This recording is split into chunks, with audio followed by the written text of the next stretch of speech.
Lisa. Hi. Carissa, welcome. Thank you. If you are able to turn on your videos, it's nice to relate as people and see your faces, and I can judge whether I'm making sense to you or not. If we're making a connection. I'm really glad you're here. Welcome, everyone. Thank you for joining us for this professional learning opportunity. I am Scott Mathias with NCEA. Just a few housekeeping notes as people are joining. If you have questions during the presentation, feel free to use the chat window. We will be monitoring the questions and we'll try to answer them all in the allotted time. Within 24 hours of today's webinar, I will email everyone a link to the recording as well as an online survey.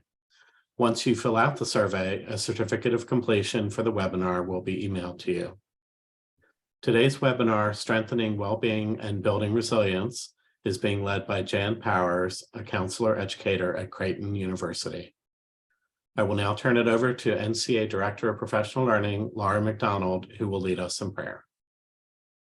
Thank you, Scott. Please join me in prayer. In the name of the Father, the Son, and the Holy Spirit. Lord, you invite us all to come to you. Allow your healing hand to heal me in times of need. Touch my soul with your compassion for others.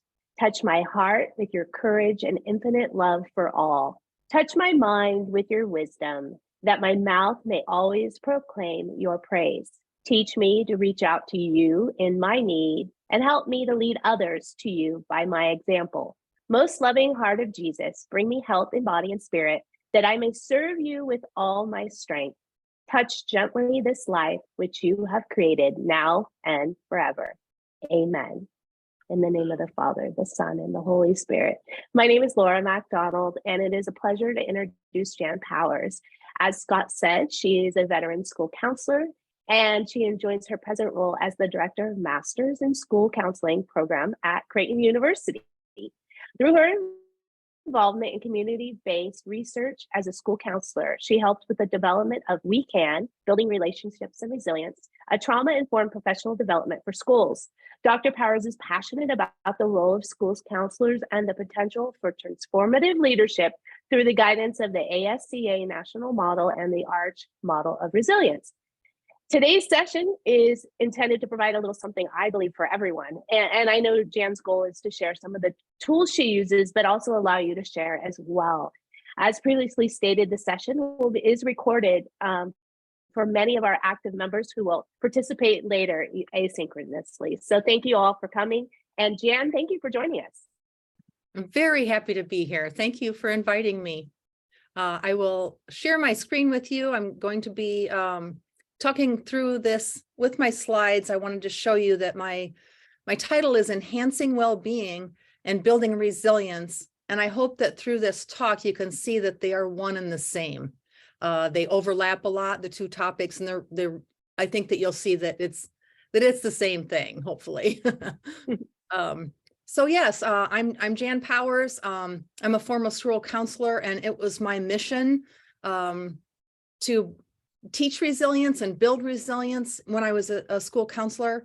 And now it's my mission to pass on the baton to future school counselors.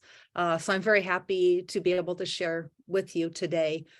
Laura created a Google spot for us in Google Drive, and she'll share all of my materials with you, including these slides and then some worksheets, and also a recent publication about the ARCH model that I'm happy to share with you. And they're already up. If you look in the chat box, you should be able to click on the link and just chat and let me know if you have any trouble accessing them.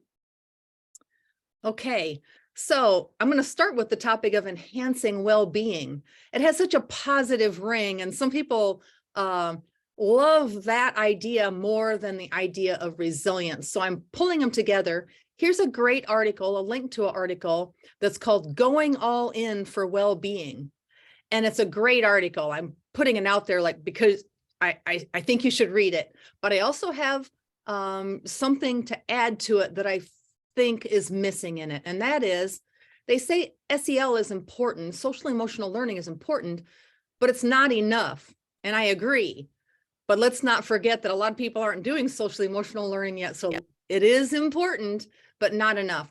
Then they make the comment that we need societal solutions rather than psychological solutions.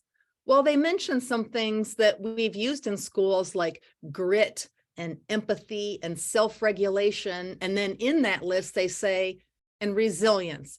And that's where I'd like to add my 2 cents about it. I think that from my understanding and from all the reading I've done from researchers, resilience is not just a psychological solution. It is a societal solution. And if we don't keep that word in there at the forefront, we run the risk of forgetting that trauma can have a serious effect on well-being, and building resilience is critical. And who hasn't experienced some trauma, especially recently with the pandemic and everything going on? So what is resilience? Well, let's start with what it's not. It is not a magic quality in some people. It used to be considered that, well, that person's really resilient. How did they bounce back from that? Well, now we know it's more than that. Also, it is not an excuse for dismissing trauma. There's this myth that people used to say a lot, oh, kids are resilient, they'll bounce back. No, people don't just bounce back without something of substance to help build that resilience. So we cannot dismiss trauma. So what is resilience? Well, one thing that's very important to me is that it provides hope for healing, that even though trauma happens and can have a negative effect, resilience shows that there is hope for healing from that. People will be on their own timetable about it, but it's there. Secondly, this is really important for school counselors.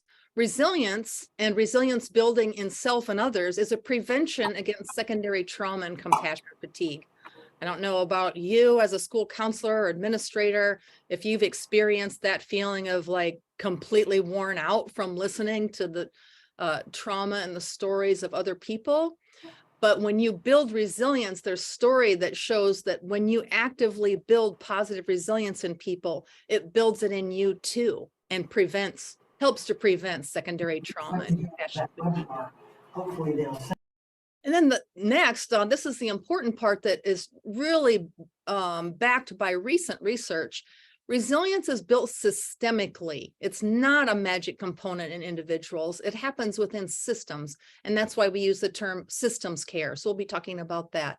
And finally, I would say that resilience does work as a societal solution and is not just a psychological solution. One of the things that helped us design our model is Bronfenbrenner's ecological systems theory. And doesn't this fit well with the Catholic mission of the whole child? This is a picture of child development. The child is at the center, but all of these rings surrounding it is what helps build and affect the development of children. So the microsystem, it's the people right around them. The mesosystem is extended family, the school board, other things around them. Macrosystem is even larger, thinking about the culture. And then the chronosystem is environmental changes that occur over the lifetime of the child.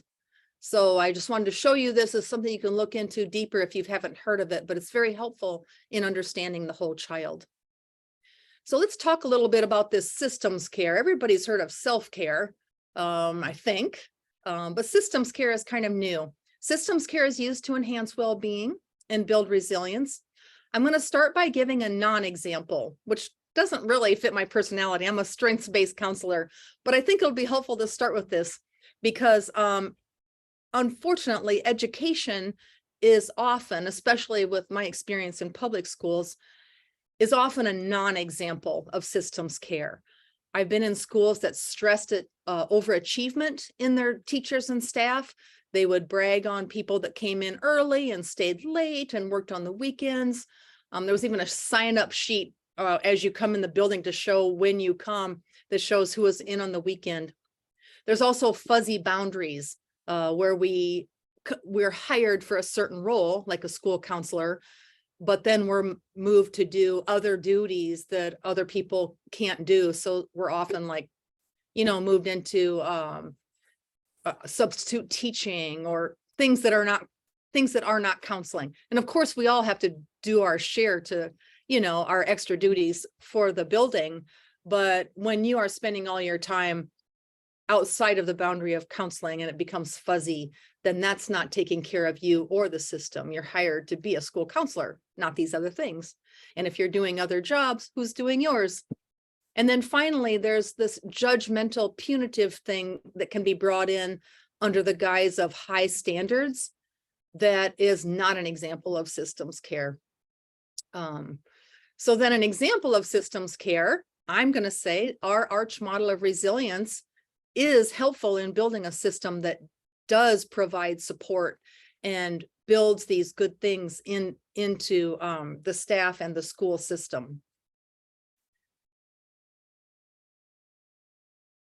So we're going to have a discussion for a bit. I wonder, how have you experienced systems care? Do you have a non-example? And I don't want this to be, a depressing discussion, but surely you've been in a place where this was expected, or you didn't feel like self-care mattered in your building or whatever system you want to talk about. And then we'll end the discussion with a good example of systems care, so we end on a positive. Laura, is this something we can talk about within this room, or should we go to breakout rooms? I think there's a good group here to have the discussion, whole group, if you'd like, Jan. Great, if you all are willing. I think they look willing. Okay, great. So just think about a time or a place when you experienced a non-example of systems care.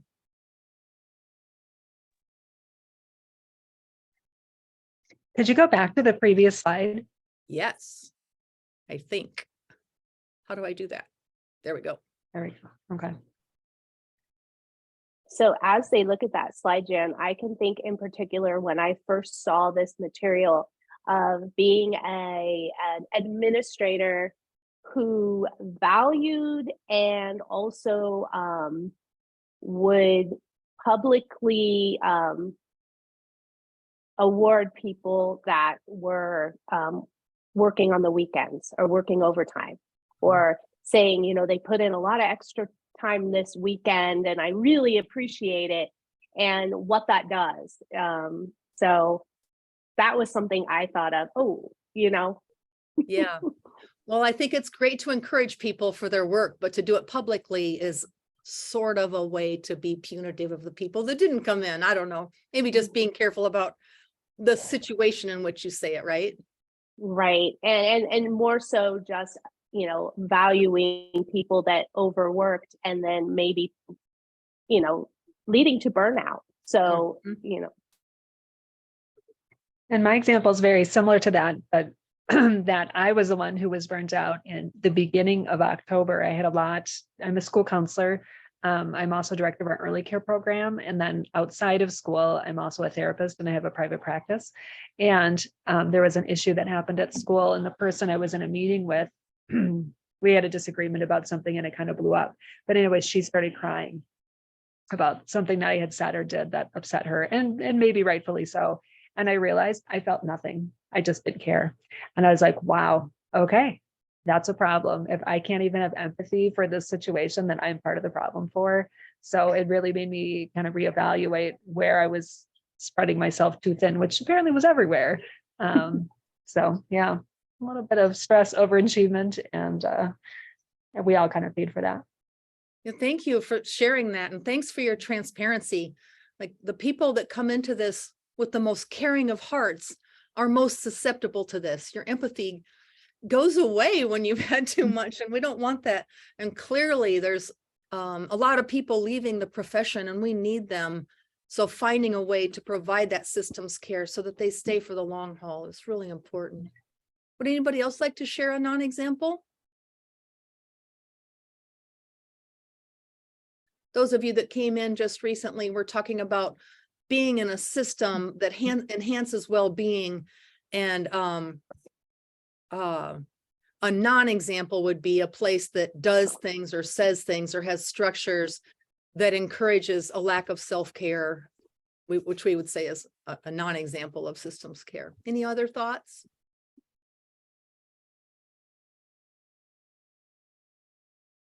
No. Okay, well, let's talk about the positives then. I'm going to be telling you more about the ARCH model, but before we get to that, I want to give an example outside of education. My son-in-law has been a wonderful educator for 10 years, loves it and very invested in it, and was becoming quite burnout. And he finally reached a point where he just like, I need a break from this. And so he switched to a business job. And the first weekend that he was in this job, he answered an email and got reprimanded on Monday morning. What are you doing answering emails on the weekend? Don't you have a family? And he had never experienced that before, of course, in education. But this business wanted their employees to have a work-life balance and stay for the long haul. So, yeah. All right, so I'm going to get into talking about the ARCH model, how it can provide a systems care as well as individual care. It's a resilience model that I hope that you'll find helpful. I know that I have, so. And as Jan goes through, if you have any questions or comments, feel free to drop them in the chat box, and I will be checking them and helping Jan with those questions if you have anything. Thank you. And I also, well, I just switched past that slide. I also wanted to give you a chance, like, if you have an example in your school of one thing that they do that's a great example of systems care, if you want to brag on your school, feel free.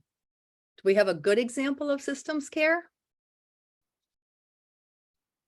No.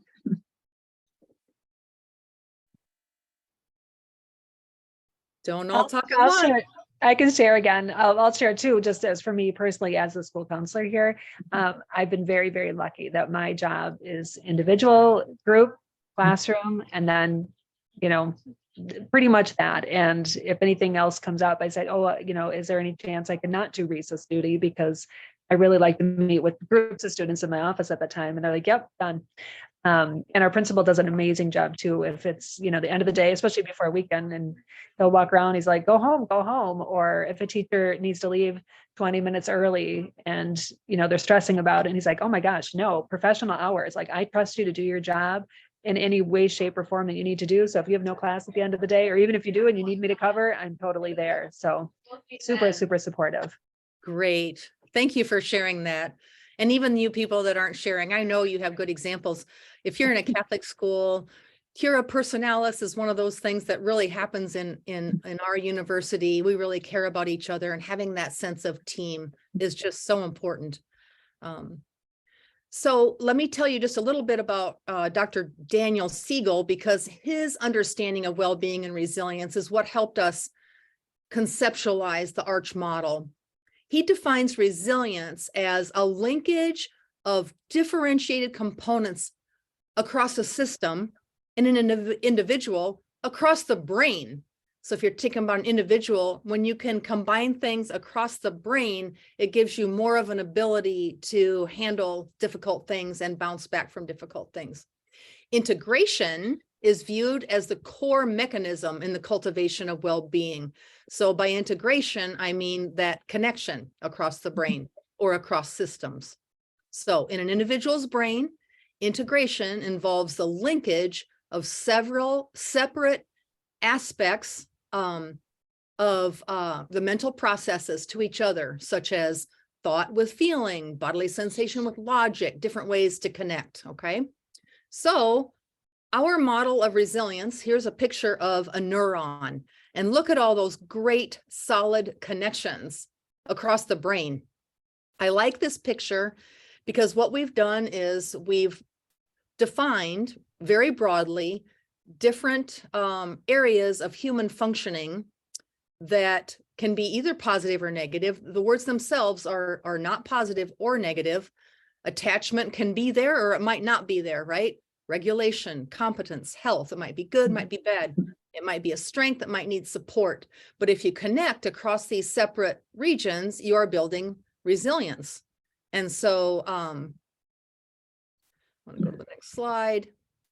And this just shows how our model brings it together, all of them together, so that we find ways to connect them so that you're building resilience in the system or in a person individually, either way. And we'll be talking about some worksheets that can help to bring them together and make those connections and build the resilience.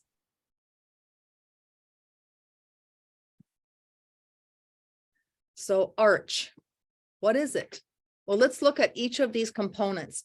You know, in research, each of these components has their own separate avenue of research connected to resilience and well-being.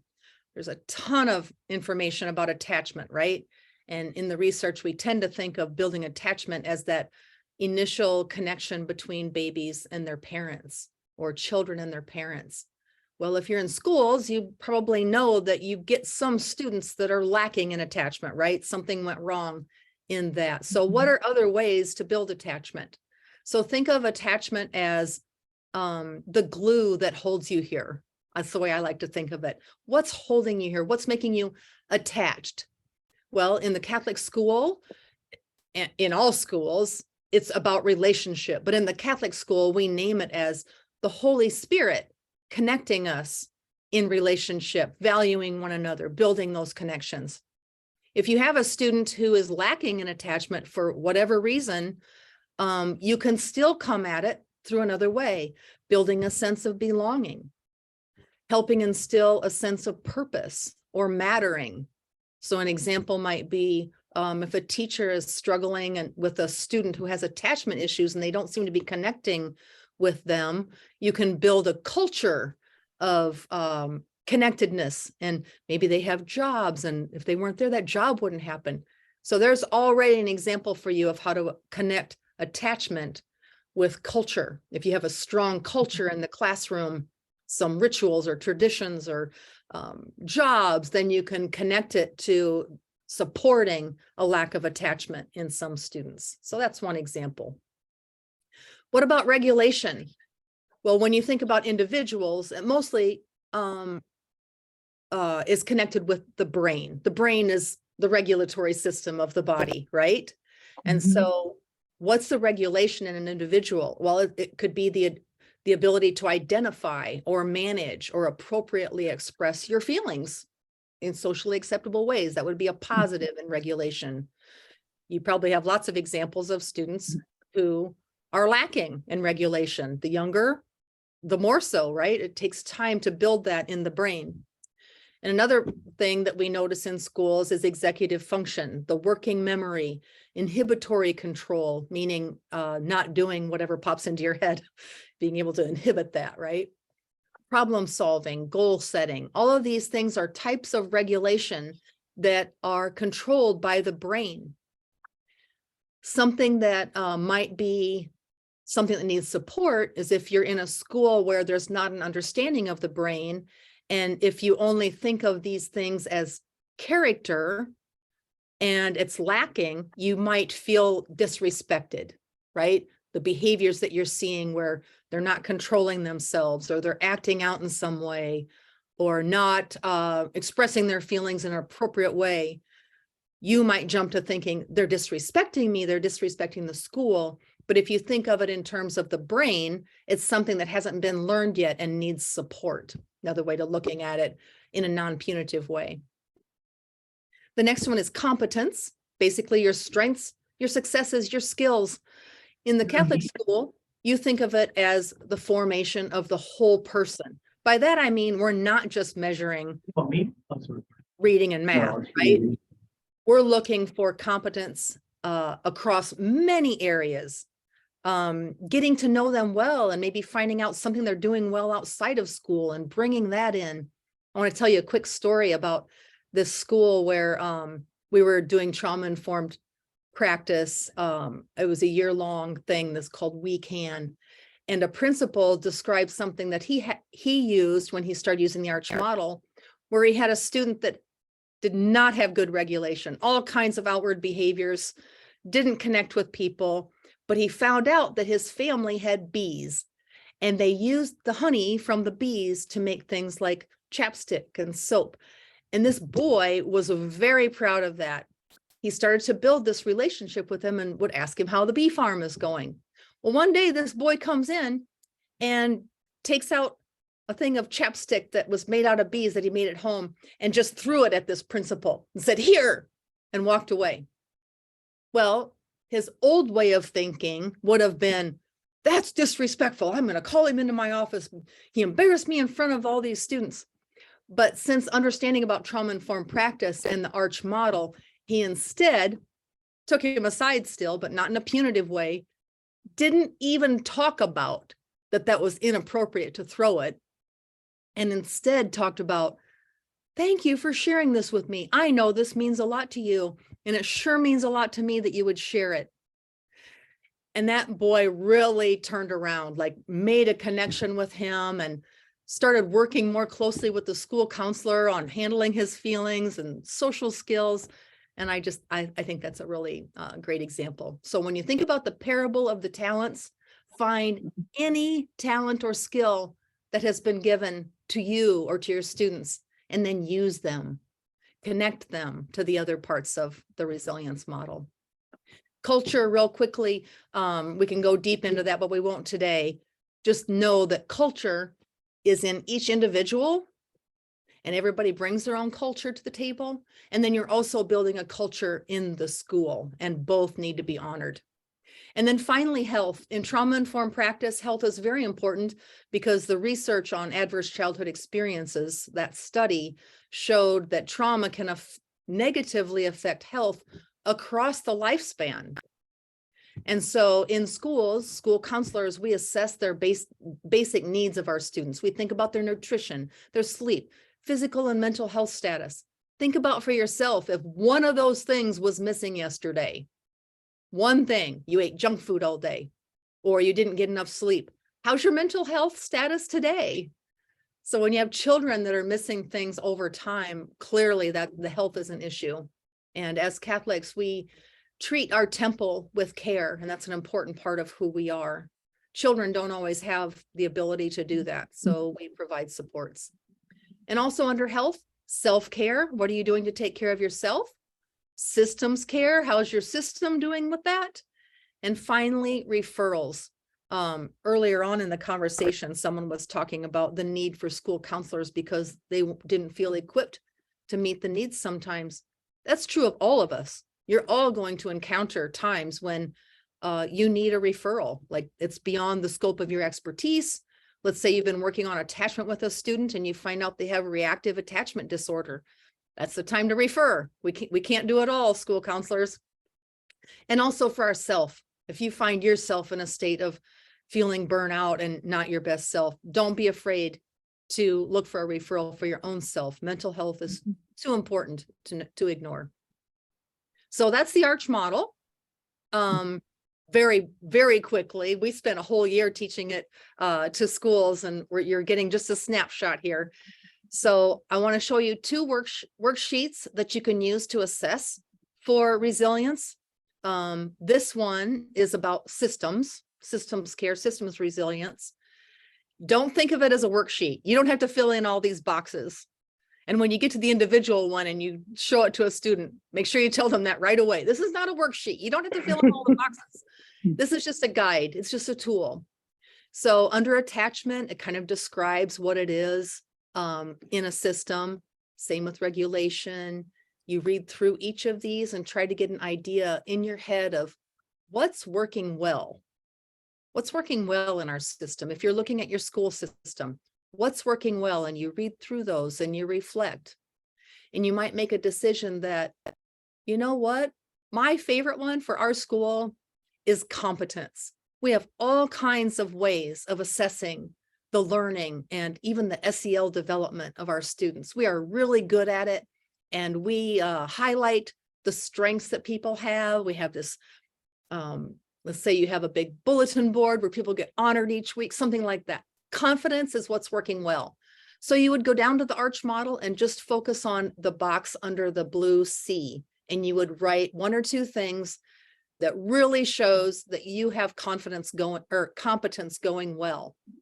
Once you've done that, then you look at what needs support, and you think back through them again, and you identify, it's not that it's missing. I'm sure you're all doing all of these, but what's something that really needs some support that we could grow in? And maybe it would be regulation. Maybe you have a lot of policies in place that are exclusionary. No bullying allowed, so we kicked them out. People can't come here that do this. Maybe you have exclusionary practices or punitive practices, like the principal that felt like punishing the boy for throwing chapstick at him and instead found another way to connect instead of punishment.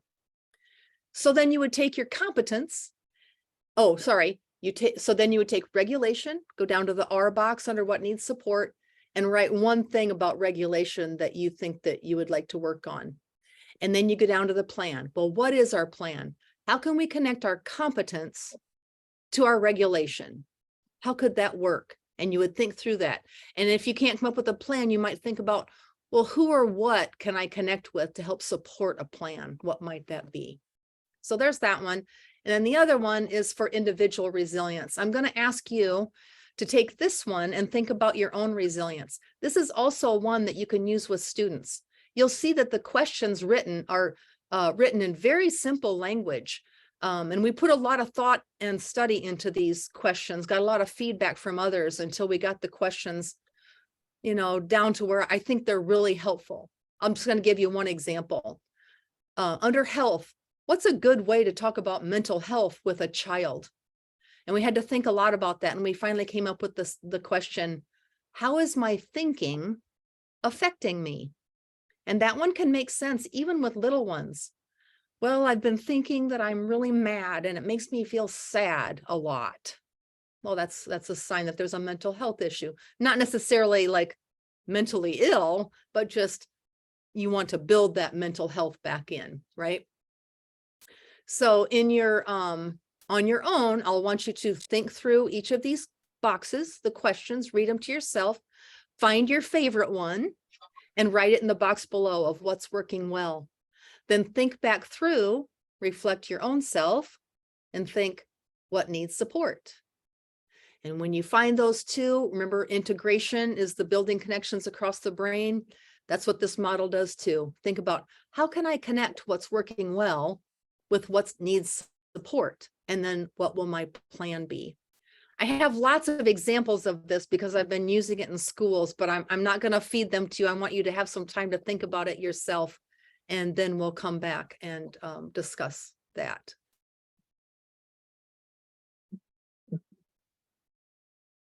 So I would like to put you into breakout rooms because this is a little more personal. I want you to take some quiet time to think on your own and then have someone to talk with. You're going to reflect on what's your favorite part of Arch, what's your strength, reflect on the one that needs support, and then you might share with one another how you might apply your strength to your need of support. Or not. You don't have to share if you don't want. You might end up just being the listener for the other person. But then at the end of it, you can either write out your sentence plan to yourself or you can share it with each other, and then we'll come back to the breakout room. Sounds great. Do you think 3 breakout rooms, Jan? Does that I need to work get for back to us? class. I'm sorry. It's okay. You can watch the recording, the video later to see the Oh, end. good. So be appreciated. Okay. Would you like 2 or 3 rooms, Jan? What do you think? All right. Thank you. I think 2 or 3 people together in each room would be good, however many rooms that would be. Okay, so let's do 3 rooms, Scott. And I just put in the chat box a screenshot of the breakout room discussion questions so you can have your conversation with that. But if you joined us late, I also want to draw your attention. I also posted at the beginning in the chat box a link to all of Jan's materials because she agreed to share them with you. So you should be able to have access to those as well. All right. So let's go into our breakout rooms now.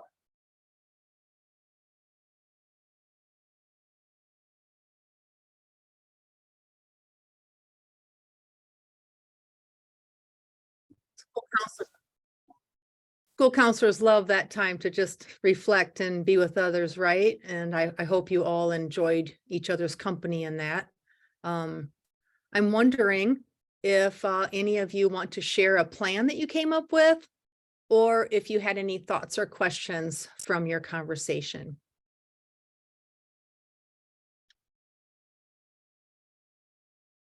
I'd be really interested if anybody was able to figure out a way to take a strength and combine it with what needs support and make a little simple plan.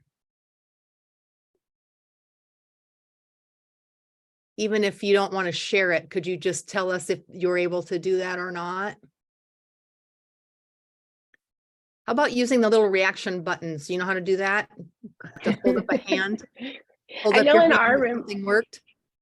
in our room, we talked a little bit about social media and the impact that plays on our schools, especially with our middle and high school students. So I think that would be something that would be useful in hearing. We also had a question regarding where this plan has been used and the impact it had on the school. And so those are a couple of things that came up for us. And getting to hear a couple of your examples of how you took the strength, connected it with the area for growth, and came up with a plan, I think would be useful as far as our room goes. Okay. All right. Great. Well, to answer the question about where it's been used and the effect it's had, you'll see in my references that there is a chapter that was published about how we developed this trauma-informed practice called We Can, Building Resilience and Relationships. We did it first when I was a school counselor in our school, and we did it over the course of 2 years. It was monthly professional developments, going deeply into the ARCH model and how to use it, and building an understanding of the effects of trauma, as well as the brain and how we can build resilience. And it was very well received and so effective that the district had us do it at all of the other schools in our district. And then the research team that I was working with at the University of Iowa invited me to come and do my doctorate so that we could continue the research. And we took it to other schools in Iowa and also had really great success with it there. Just recently, the ARCH model was published as a conceptual model. We didn't have culture in it when we were in the schools, and that's clearly a social need now to really look at that. And so we had a new research team that looked into the culture and its effects on resilience and built it into the model. And we were published in an open access journal that I'd love for you to see, and goes into more detail about the ARCH model. Now that it is published by itself, not as part of We Can, but published by itself as a model, I've been contacted by a research team in Florida that wants to develop a scale for it so that they can measure well how it helped. They want to try it with their international students and increasing retention and building resilience for them. So they're working on a scale, so that's cool. And hopefully more people will pick it up now that it's published and talk about it in their situation, because I do think that it's a model that can be used in many situations to be helpful. Let's see. Another question was, give an example of how it was used with an individual or a system. What was the question? Are you talking about like how I used it with an individual student, or maybe how a school used it for the system? What's your interest?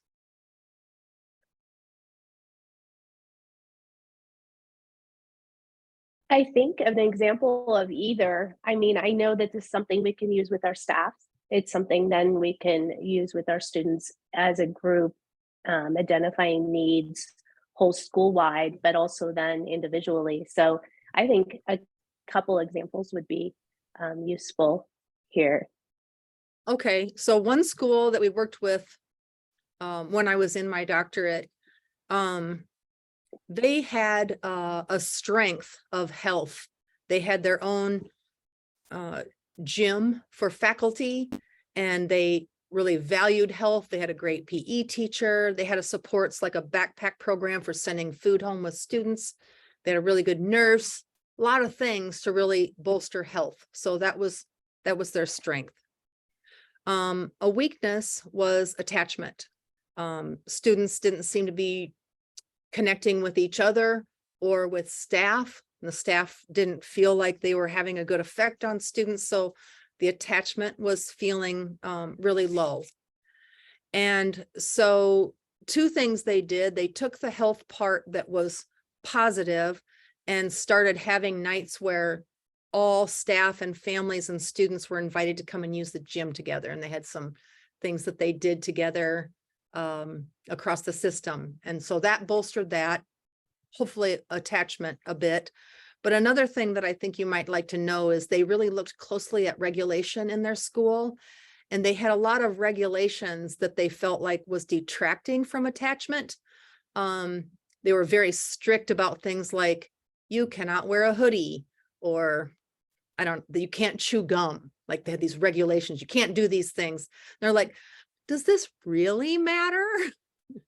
And so they decided to start relaxing some of the things that didn't matter as much while still keeping really high expectations on the things that really did matter. So that's a systems example. Any questions about that?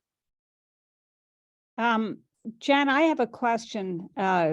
I'd first of all like to introduce myself, and I apologize, I joined late. We had a snow day here in Omaha yesterday, and it threw off my schedule today. So my name is Frances Swanson. I'm a guidance counselor here at Duchesne Academy in Omaha.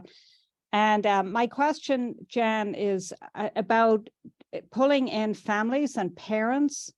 How do you see the model being presented, or is there an opportunity to educate parents in, promoting resilience in their children and youth? Because we can only do so much at the school level, but if we're not getting the support or that foundation from parents, it's really tough. And I shared in my little group, we are definitely seeing a decrease at the high school I work at, and I've been here 18 years, a marked decrease in the resilience of our students to just cope with everyday life. But some of it I'm seeing is parents being too willing to rescue their kids and not allow them to make mistakes and learn from their mistakes. So sorry, this is a long-winded question, but I just wondered, how do you see this model extending to family education or parental education, and have you done that?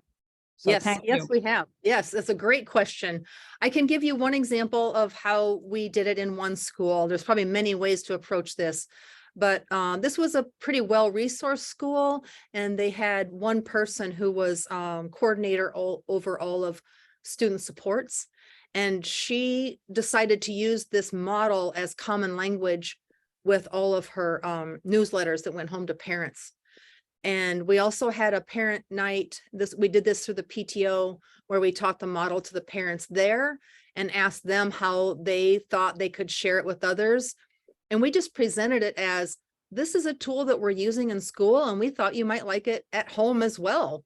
And so everybody had different ways of using it, but just getting that language out there can be very, very helpful. Becomes a common language across the board.